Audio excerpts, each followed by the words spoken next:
Hello everybody, welcome to Jeff and Paper Gary. It is Saturday, January 31st. Back in the garage to press forward with the building of the empennage section. We are past the horizontal stab. If you watched my last video, you saw that we got that finished, and we're going to be on to the rudder today. So before I do that, I want to mention the YouTube channel itself here, right? If you've read the description, you'll notice that it said a little something about leadership in there. And we haven't really touched on that in the videos. Leadership is a passion of mine. I've been a leader at the Boeing company for a long time, and it is something that I can ramble on and talk about for many, many hours. So I try to not do that because this is an airplane building YouTube channel. But I do want to stop for a minute and talk about that. Yesterday was supposed to be my day off. I work a 980 schedule, so I get every other Friday off, which I really, really enjoy.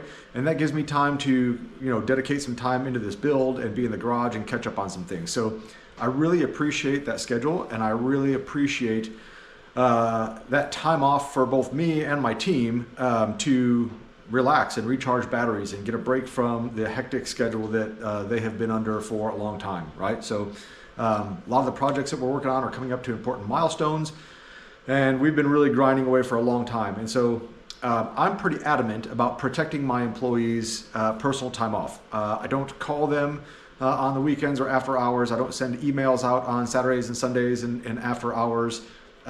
Even if I don't expect a response, when an employee sees that their manager or senior manager has sent an email over the weekend, if they notice that from their phone or whatever else, they feel compelled to reply. And I just don't want to set that kind of vibe or that kind of culture, right? So I really do everything I can to leave them alone.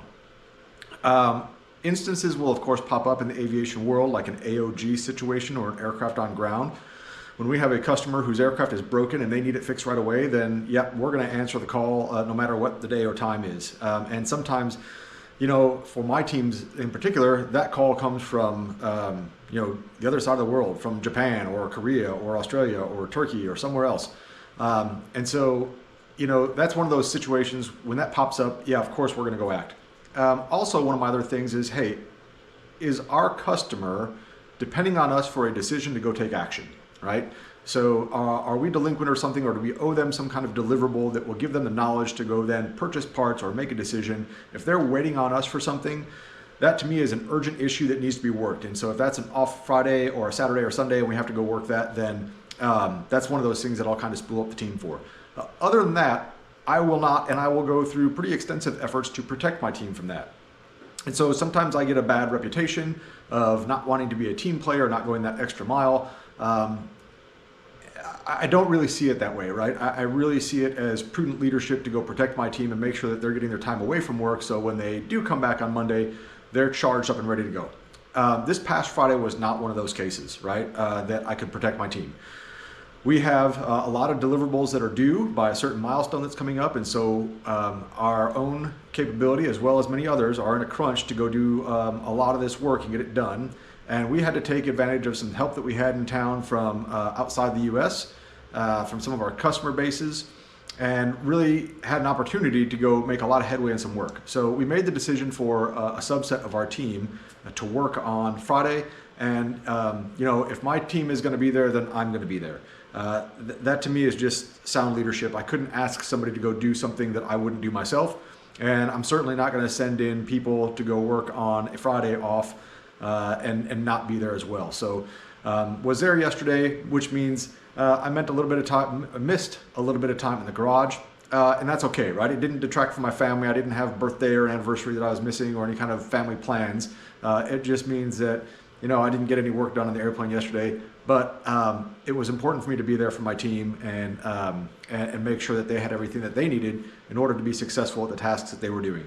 And in conjunction with that, right, covering some meetings for others so they didn't have to be there, and making sure that I give prudent status out to our leadership so that my people aren't interrupted during their normal work days for giving answers that I should have given yesterday or to some status meeting. So that's really kind of my view on leadership, right? Protect my people, serve my customer, but when the time calls for it, right, we all have to dig in, make a little bit of sacrifice, and get in there on our days off. So that was yesterday. Today, back here in the garage, like I said, pressing forward with a rudder, and we're going to see how far we get. I don't have a lot of time today, as I've got some social events as usual with my wife and some friends tonight. So I'm gonna get as much done as I can today. We'll see how back riveting goes, and we'll press forward from there. So hang out and let's see what we learn. Okay, so you may notice that I do not have my DRDT2 in place today. I have the Pt.1 system that I received from Clemson Aeronautics. So talked about this in the unboxing video. Clemson Aeronautics, Hisham, he sent this to me to give it a try to see how I like it and give him an honest feedback and review. So I haven't used it yet other than on a piece of scrap material, and it worked really well. Having both hands free to manipulate the material and to be able to use my pneumatics squeezer with a foot pedal really was really nice. So before I can use this though, I need to get on the skin for the rudder and do all my deburring and edge cleanup and get everything ready for this device. So there's not a whole lot to say because it looks pretty good, right? A little bit of assembly, which was fine. All the parts were nice, well fit, well machined. It came with all the hardware necessary. And one of the things that Hisham mentioned to me was that this thing needs to be very perpendicular to your work surface, especially if you're going to lay down a big piece of skin on your tables. Now, Hisham also mentioned or recommended that I build a dedicated cart for this. And there was another YouTuber that made a video of the cart that he built, and I'll try to find that and drop a link on there. I know Hisham sent me that information. I don't know if I really want yet another thing in my garage. I'm really cramped on space here, so I'm gonna try it in the setup that I have here, which is where and how I had my DRDT2 set up. And basically, I put the Pt.1 on a board, right? So it's got feet on there. I screwed it to a board, shimmed it up so that it was nice and perpendicular, or as perpendicular as I could get it, with a square, and clamped it in place and put a tie strap on my workbenches. So everything is pretty locked in, shouldn't move around at all, or very little, and I think we're gonna be okay. So more on that later. I'm gonna get back to deburring and getting this skin ready for riveting.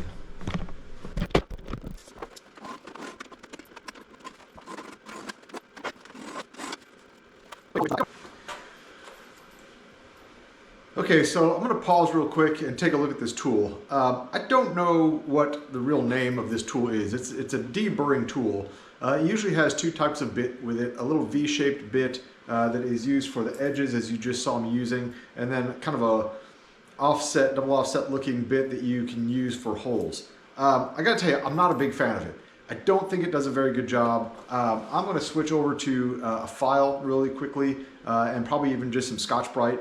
The intention is to get rid of some of the little burrs that are here on the edge of the metal. And there are very tiny burrs here, and I want to smooth those out. Normally on a smaller piece, I would take this to the 3M wheel, the Scotch-Brite wheel on the grinder. But this is thin metal, and with a large piece like this, it's real easy to get that thing in there to the grinder, I think, and potentially do some damage. So I'm not saying that I wouldn't try that, but I think that might be my last resort. I'm not real comfortable with that just yet, so we're going to see how it goes.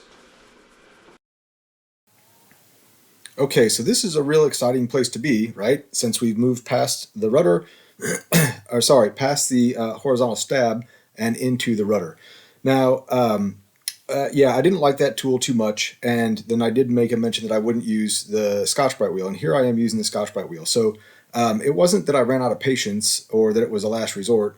But I just kind of got to thinking of, well, you know, that was an assumption on my part that we couldn't or shouldn't use the 3M wheel without really trying it. So I was very cautious in there, and it did go very well and helped get those burrs off really quickly and clean up those edges. Now, I spend a little bit of time in here because I'm a little persnickety, if you will, about these corners. When they punch out these pieces, the rounded corners, they're not quite perfect. And so I spend a little bit of time with a file going in there and making sure that they're rounded just right, just the way I like them. There's also like some little burrs in there, and they kind of annoy me, so I go through some painstaking efforts to make sure that they're flat. And so that's what you'll see here now. I've got that little jeweler's file. It's not quite a jeweler's file, but it's a very small file, going in there and getting those, and then right here with my magnifying glasses to make sure that I'm getting in there. Is that a little overkill? Yeah, perhaps for most. But they're just little pieces that annoy me, and it doesn't take much effort to get rid of them and make sure that that is a nice, square, clean cutout. So that's what I'm doing here, is taking that small file and just making sure I have all those little burrs cleaned off. And then moving over here to the Pt.1 tool that Clemson Aeronautics sent me, Hisham from Clemson Aeronautics, and doing a little bit of adjustment on here.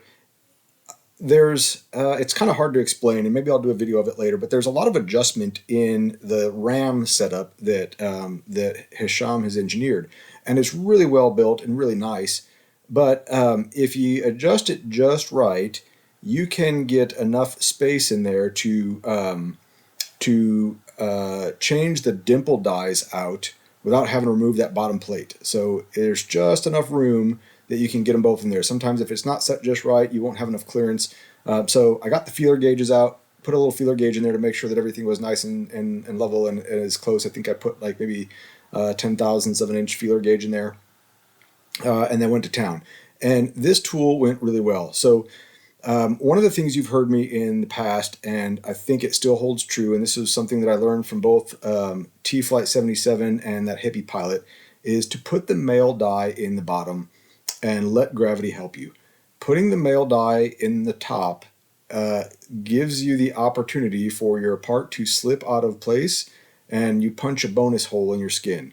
And that is not desirable. I am not going to have bonus holes in my skins. So I just started from the very beginning and took the advice of those two YouTubers, and I keep that male die in the bottom, and it does a much better job at positively holding that thing in place while dimpling. Now, as you can see, your piece in some instances is upside down, right? It would be much easier if that flange of the skin was hanging down, but that would cause me to have to reverse those dies and punch or dimple from the outside of the skin. So, you know, having both hands be able to manipulate it and hold this open, which is kind of the joy of the CAD system here, the Clemson Aeronautics system, is great. And you can get the job done. If I had one complaint or if I had one thing I could change, I would see if I could get a longer hose on the pneumatic squeezer, right? So the hose kind of gets in the way. If I had like another 2-3 feet on that hose, I could like zip tie it to the back of the frame there or something, and then run it back behind there and underneath the table. So that works out pretty well. Overall, the tool was great. The dimpling went well, and we're on to the next phase, which is going to be riveting in those stiffeners. So until next time, friends, take care of yourselves and each other. Jeff and Paper Gary out.